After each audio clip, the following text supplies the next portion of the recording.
நாளைக்கான வீடியோ தாங்க வந்திருக்கு. வீடியோ வந்து சூப்பராக இருந்துச்சு அப்படின்னு தாங்க சொல்லணும். ஒரு பக்கம் பார்த்தா நம்ம மாறன் செஞ்சு வச்ச பிரியாணி வந்து சூப்பராக டேஸ்ட் ஆயிடுச்சு அப்படின்னு தாங்க சொல்லணும். இன்னொரு பக்கம் பார்த்தா நம்ம மாறனோட தாத்தா இருக்காங்கல்ல, அவங்க வந்து வீராக்கும் மாறனுக்கும் கல்யாணம் பண்ணி வைக்க சொல்லிட்டாரு அப்படின்னு தாங்க சொல்லணும். அதெல்லாம் பார்க்குறதுக்குன்னா நம்ம சேனல் மட்டும் மறக்காமல் லைக் அண்ட் சப்ஸ்கிரைப் மட்டும் பண்ணிடுங்க. ஃபஸ்ட்டு எடுத்தவொடனே எல்லாருமே உட்காந்து சாப்பிட்டுக்கிட்டு இருக்கிற மாதிரி தான் காட்டிக்கிட்டு இருக்காங்க. சாப்பிட்டுக்கிட்டு இருக்கும்போது பார்த்தா எல்லாருமே வந்து பிரியாணி சூப்பராக இருக்குது, நல்லா இருக்குது, யார் மாஸ்டர் அப்படிங்கிற மாதிரிலாம் விசாரிக்க ஆரம்பிச்சிட்டாங்க.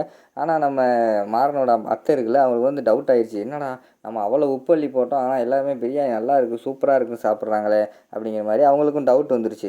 அதுக்கடுத்து பார்த்தா ஃப்ளாஷ்பேக் மாதிரி கொண்டு போகிறாங்க. டக்குன்னு நம்ம மாறன் வந்து குளிச்சுட்டு வராங்கல்ல, அந்த இடத்துக்கு வந்து வீரா வராங்க. என்ன நீ பிரியாணி இப்படி அசால்ட்டாக விட்டுட்டு எங்கே போன அப்படிங்கிற மாதிரி கேட்காங்க. இப்போ என்ன உனக்கு என்ன பிரச்சனை அப்படிங்கிற மாதிரி சொல்கிறாங்க. பிரியாணி நல்லா வந்துருச்சா வரலையான்னு தெரியல, நீ பால்ட்ட எங்கேயோ சுற்றிக்கிட்டு இருக்க அப்படிங்கிற மாதிரி சொல்கிறாங்க.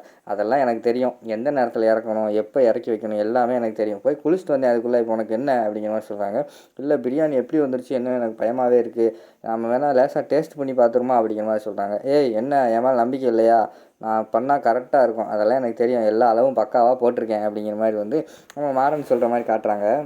ஏய் ப்ளீஸ் ப்ளீஸ் எனக்காக மட்டும் கொஞ்சோண்டு எடுத்து கொடுமே, எப்படி பண்ணியிருக்கா நான் டேஸ்ட் பண்ணி பார்க்குறேன் அப்படிங்கிற மாதிரி சொல்கிறாங்க. அப்படியா சரி இரு அன்னக்கரண்டி எட்டு வரேன்னு சொல்லிட்டு போய் அன்னக்கரண்டி எட்டு வராங்க. எடுத்து வந்துட்டு ஓப்பன் பண்ணி கொஞ்சோண்டு எடுத்து நம்ம வீரா கையில் கொடுக்காங்க. வீரா சாப்பிட்டு பார்த்துட்டு துப்பிடுறாங்க. ஏய் என்ன பிரியாணி பண்ணுறேன்னு சொல்லிட்டு இப்படி உப்பள்ளி போட்டிருக்க, ஐயோ போச்சு எல்லாமே போச்சு அப்படிங்கிற மாதிரி அவங்க பயந்துக்கிட்டு இருக்கிற மாதிரி காட்டுறாங்க. இன்னும் உப்பள்ளி வச்சுட்டேனா கொடு நான் சாப்பிட்டு பார்க்கேன்னு சொல்லிட்டு மாறனும் சாப்பிட்டு பார்க்காங்க. சாப்பிட்டு பார்த்தோன்னே பார்த்தா பயங்கரமான உப்பு. அவங்களும் துப்பிட்டு ஐயோ உப்பு எப்படி கூடிச்சான், எல்லாமே கரெக்டாக தானே போட்டேன், ஒருவேளை எங்கள் அத்தைக்கிட்டு வந்திருக்குமோ அப்படிங்கிற மாதிரி சொல்கிறாங்க.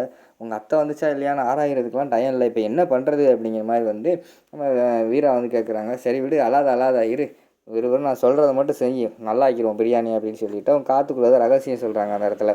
சரி எல்லாமே நான் பண்ணி கொண்டு வரேன் அப்படின்னு சொல்லிட்டு வீரா போய் எல்லாத்தையுமே பண்ணி கொண்டு வராங்க. தண்ணி அதுக்கடுத்து கரைசல், நிறைய கரைசல்லாம் செஞ்சு ஊற்றி திருப்பி அடுப்பை பற்ற வச்சு நல்லா கிண்டி விட்டு திருப்பி தம் போட்டு வைக்காங்க. போட்டு வச்சுட்டு அதுக்கடுத்து இங்கிட்டு பார்த்தா இங்கிட்டு எல்லாத்துக்குமே பிரியாணி வந்து பயங்கரமாக பிடிச்சிருச்சு.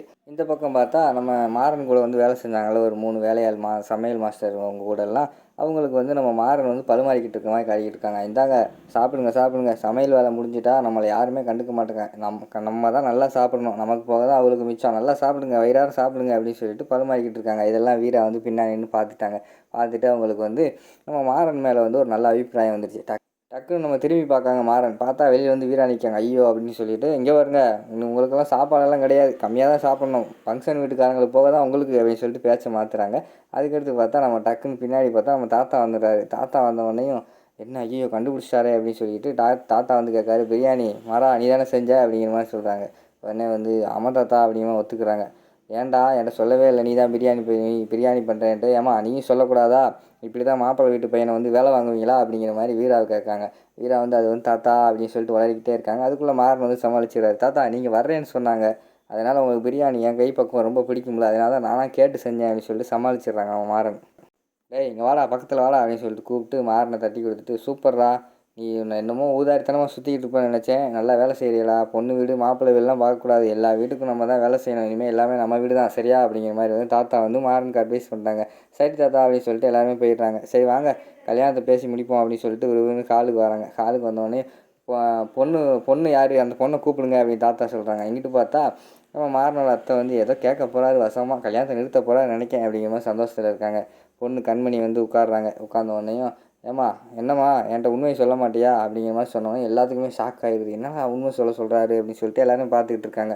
இங்கே ஒரு உன்னை விட நான் பயங்கரமான எக்ஸ்பீரியன்ஸான ஆள், ஒரு பிள்ளையோட மூஞ்சியை பார்த்தாலே மனசுக்குள்ளே என்ன இருக்குன்னு நான் சொல்லிடுவேன், மித்தவங்களாவது நாடி பிடிச்சி தான் பார்த்து சொல்லணும், நான் நாடி பிடிக்கவே தேவையில்லை, முகத்தை பார்த்தே சொல்லிடுவேன் அப்படிங்கிற மாதிரி சொன்னோன்னே எல்லாத்துக்குமே ஷாக் ஆகிடுது. நம்ம கண்மணி வந்து ஐயோ நாடின்னு ஏதோ பேசுகிறாரே, அப்படின்னா கண்டிப்பாக நம்ம மாசமாக இருக்கிறத கண்டுபிடிச்சிட்டாரோ அப்படிங்கிற மாதிரி யோசிச்சுக்கிட்டே இருக்காங்க. உன் நாக்கை நீட்டுமா அப்படிங்கிற மாதிரி சொன்னோடனே நாக்கு எதுக்கு நீட்ட சொல்கிறாங்க அப்படின்னு சொல்லிட்டு, வெத்தலை போட்டியா அப்படின்னு கேட்குறாங்க. ஆமாம் தாத்தா அப்படிங்கிற மாதிரி கண்மணி சொல்கிறாங்க. நீட்டு பார்ப்போம் அப்படின்னு சொல்லிட்டு நாக்கை நீட்டை வச்சு பார்க்காங்க.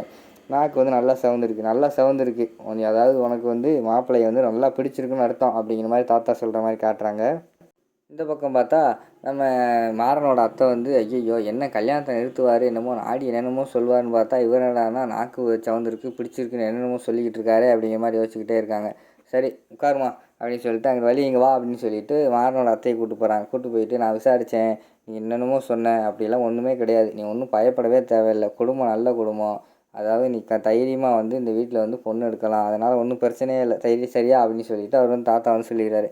சரின்னு தாத்தா கூட ஒருத்தர் வந்தார். அவர் கூட போய் கிஃப்ட் எடுத்துகிட்டு வா அப்படிங்கிற மாதிரி சொல்கிறாங்க. சரின்னு சொல்லிட்டு அவர் போய் கிஃப்ட் எடுத்துகிட்டு வராரு. அந்த கிஃப்ட்டை வந்து மாப்பிள்ளை பொண்ணு வாங்க வந்து வாங்கிக்கோங்க அப்படின்னு சொல்லிட்டு அவங்க 2 பேர்த்துக்கு வந்து கிஃப்ட்டை கொடுத்துட்றாங்க. அடுத்த சீனில் வந்து சரிப்பா இன்றைக்கி ஒரு நல்ல வீட்டில் நல்ல சாப்பாடு சாப்பிட்டேன், நான் மனசு திருப்தியோடு கிளம்புறேன் அப்படின்னு சொல்லிட்டு தாத்தா கிளம்புறேன்றாங்க. எல்லாருமே வாசல் வரைக்கும் வந்து தாத்தா வந்து வழி அனுப்பி வைக்கிற மாதிரி காட்டுறாங்க. அதுக்குள்ளே வெளியில் வந்து கார் இருக்குல்ல, காரில் வந்து தாத்தாவால் காலை தூக்கி வச்சு 2வது காலை தூக்க முடியல சரியாக. உடனே வந்து ரொம்ப கஷ்டப்பட்டார் தாத்தா.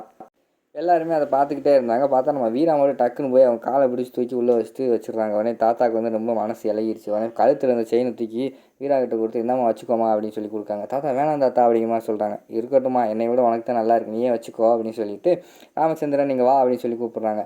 இங்கே பாரு ராமச்சந்திரன், நல்ல குடும்பம், நீ ஒன்றும் கவலைப்படாத, நீ பாட்டில் தைரியமாக பொண்ணு எடுக்கலாம். அது மட்டும் இல்லாமல் அந்த வீரா இருக்கா பாரு, அந்த பொண்ணுக்காகவே நீ பொண்ணு எடுக்கலாம், ஒன்றும் கவலைப்படாத. இன்னும் 2 பையன் இருக்குது, வீரா உங்கள் வீட்டுக்கு மருமகளாக இருறா, கண்டிப்பாக அந்த பொண்ணு நல்ல பொண்ணா, வேற எவனும் கொத்திக்கிட்டு போயிட போகிறான், நீ அந்த பொண்ணை கல்யாணம் பண்ணி நம்ம வீட்டு பையங்களுக்கு அப்படின்னு சொல்லிட்டு தாத்தா கிளம்புற மாதிரி காட்டிக்கிட்டு இருக்காங்க. அதோட பார்த்தீங்கன்னா இந்த எபிசோடை வந்து முடிச்சிடுறாங்க.